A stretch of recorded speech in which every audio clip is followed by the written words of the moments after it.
Hey film fans, I'm just on my way in to see Greg Sestero's Best Friends. I actually brought my mum with me, she's overpaying for the tickets for the car, and then we're going to run over. We're actually a little bit late. Greg Sestero's actually going to be at this event, so I thought it'd be funny to bring my mum, see what she thinks of the movie, and try get her to do a review with me, get her thoughts on this wacky adventure. So I'm going to run over there because we're going to be late. See you later. Any thoughts?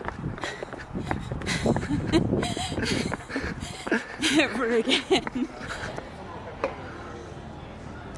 8 years ago, I came to Ireland for the first time, and we did a screening of The Room, and I thought, like, my room experience peaked at that point, because I thought, shit, I'm in Ireland with the fucking room, and it's amazing. It's like one of my favorite, now Ireland's like literally one of my favorite countries, but I never expected to come back with a new film, because I never expected to work with Tommy again, obviously. After making The Room, I figured I should quit while I was behind.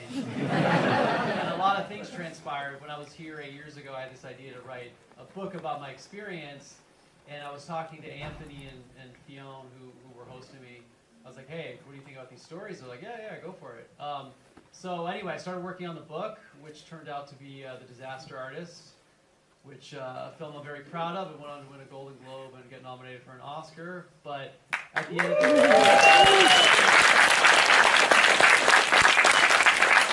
end of the day, Tommy and I still haven't made a good film. So I figured that challenge was still there, and I'd become obsessed with the new wave of TV shows, Breaking Bad, Fargo, True Detective, and I thought I was trying to write these TV ideas, these treatments, and I'd always get halfway and I couldn't figure it out. And so I drew on a real-life experience that I had with Tommy back in 2003. We drove up the California coast, and Tommy thought it was a plot to try to kill him.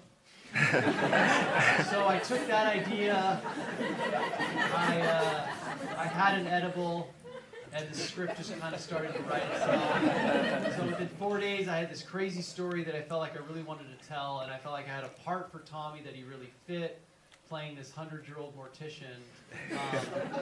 And I thought this could be interesting. And so I pitched it to him, and he's like, yeah, sure, it sounds like a good idea, why not? And we went out, we made a crazy movie.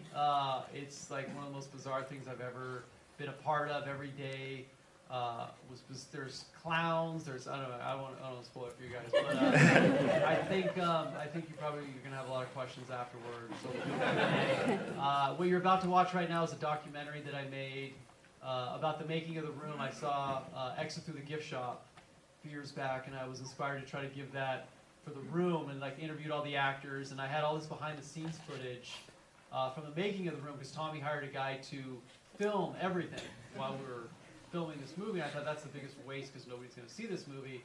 It actually turned out to be a brilliant idea, because there's hours from the making of The Room, which I'm sure if you guys have ever wanted to step onto the set of The Room, like Adam Scott said in The Disaster Artist, if he had a time machine, he'd go back to see what the hell happened on that set. So you guys are going to get that experience, and also see Tommy's Shakespeare denim commercial, which is one of the greatest things ever. So, but yeah, thanks so much for coming out, guys. It means a lot, and I hope you enjoy the movie. Thank you.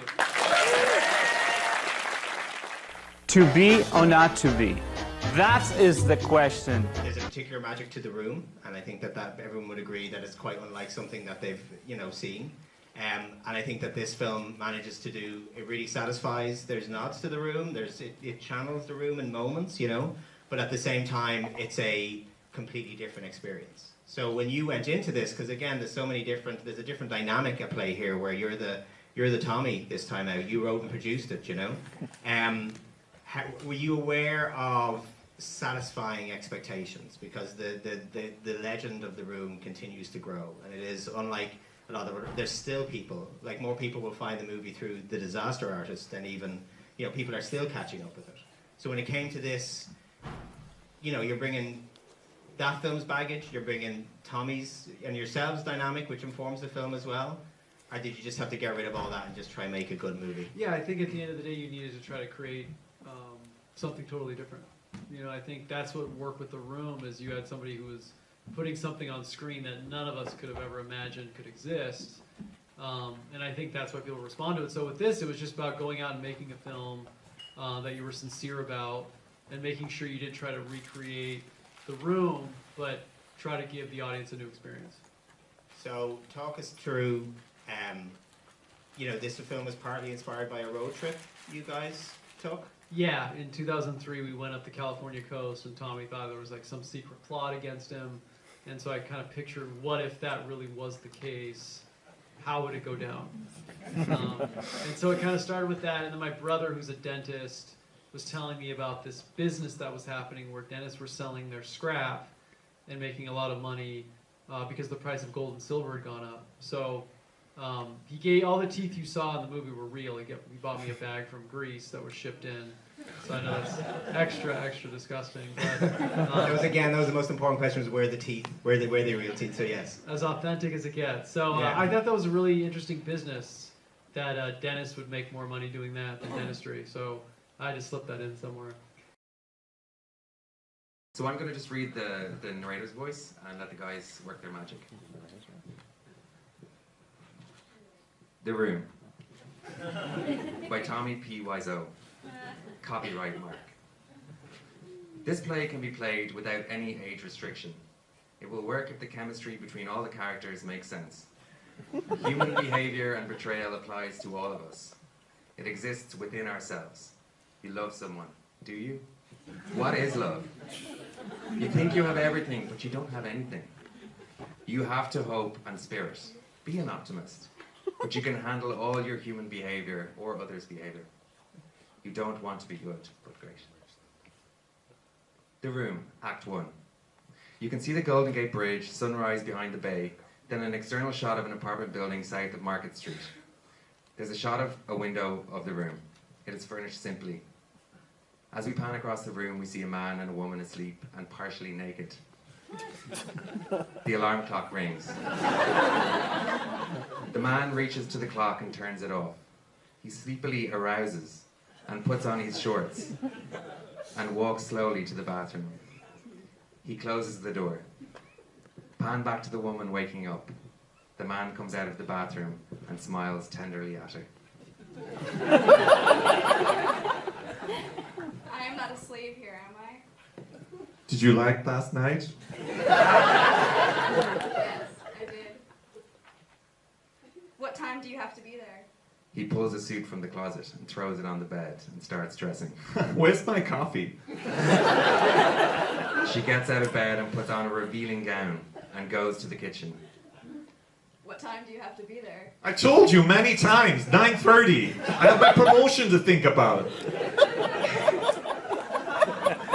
Promotion, that's all I hear about. Here is your coffee and English muffin, and burn your mouth. He sits down at the table, drinking and eating.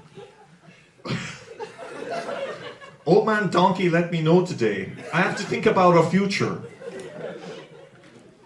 Well, at least I don't have a promotion to think about. You have too much competition in the computer field. I can handle it. You worry about yourself. You sound like we have separate lives. We'll be married next month, Lisa. Yeah. Well. He stands up. Thank you for breakfast. He kisses her on the cheek and leaves. See you later. That's it.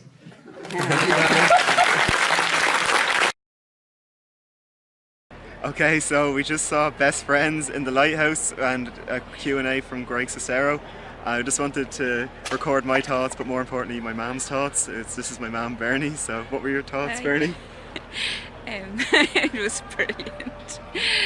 Greg Sestero seems to be a lovely guy anyhow, and he actually got into a photo with us there at the end. I really enjoyed it. They had a piece there where they had different people from the audience up acting different parts from the room, and it was totally hilarious. That was really good. How did you find your introduction to Tommy Wiseau? I know you've seen some YouTube clips, but you got to see full Tommy in this. How was it? Yeah, he has some presence on screen. It was actually quite funny because at one stage during the Q&A they asked if there was anybody in the room who hadn't seen The Room, and I put up my hand. I think I was the only one there who hadn't actually seen the full film, but I have seen clips on YouTube. So. I was kind of thinking about how you can have a bad actor, let's say, which I feel mean saying that about someone, but he's not really a great actor yet. This role was written for him, and it made him come off as a good actor. Like, it was really, he was perfect for the role, so it actually seemed like he was acting really well because it fit the script, and it was really funny, but it's also very long, but at the same time enjoyable. What do you think in relation to that? Yeah, it's very long. Make sure you go to the bathroom before you go in. I did think it was hilarious at one stage when Tommy Wiseau knew something about the plot that he hadn't been told about. That's very true, yeah. And the end of it gets very artsy, and there's a nice little surprise at the end for fans, so I think you'll really enjoy it if you go to see the movie. Just like my mum said, go to the toilet before. We also watched a really cool documentary on writing the disaster artist and making the movie The Room, and that was actually really, really great. And yeah, I had to duck out to go to the toilet. I sat through Avengers, the whole movie, needing to go to the bathroom, so I just was not repeating that mistake again. So yeah, that's our thoughts on the film. The Q&A as well. Hopefully you enjoyed it. I'll have inserted it into this video. So let me know in the comments what you think about the Q&A and if you've seen Best Friends. So thank you very much for watching. See you. Bye. Anything? Oh, I was going to say, it's on at 8 o'clock in the lighthouse in Dublin. It's sold out. Oh, it's sold out. Oh, well, next time. Bye. Yeah. Bye.